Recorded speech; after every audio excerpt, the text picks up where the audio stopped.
Die Onse Vader gebed leer ons om te bid. Onse Vader wat in die hemel is, laat U naam geheilig word. Besef wanneer jy praat met God, dat hy heilig is. Behou absolute eerbied en die diepste respek vir hom wanneer jy bid. Ook is God se naam heilig. Spreek sy naam uit met die hoogste agting. Hy is God.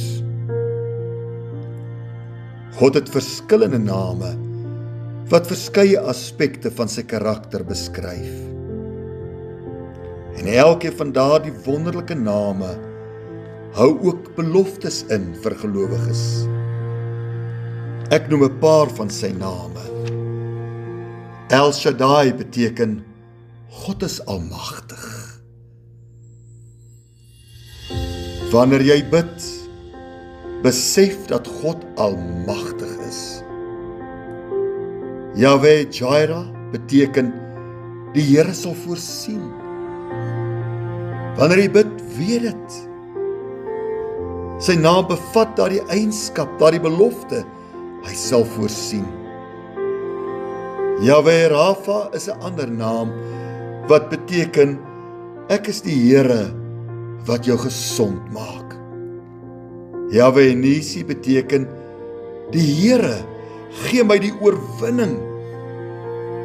Yahweh Shalom beteken die Here gee rus. Yahweh Roi beteken die Here is my herder. En so kan ons aangaan. Het is net belangrik om te onthou wanneer jy bid. God is heilig en sy naam is heilig. Wanneer jy bid, oordink die inhoud van God se verskeie name. En wanneer jy dit oordink, sal dit nuwe geloof en vertroue in jou hart opwek. Kom ons bid. Onse Vader wat in die hemele is, almagtige God, ons kom maar in die naam van Jesus Christus en ons sê, o God, laat U naam geheilig word.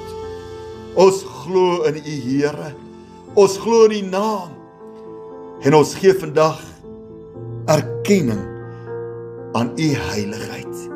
En ons besef U is in die hemel en ons is op die aarde, stoffelike mense wat die heilige, almagtige God nodig het. Ons eer U en ons aanbid U, God van hemel en aarde. In Jesus naam bid ek dit.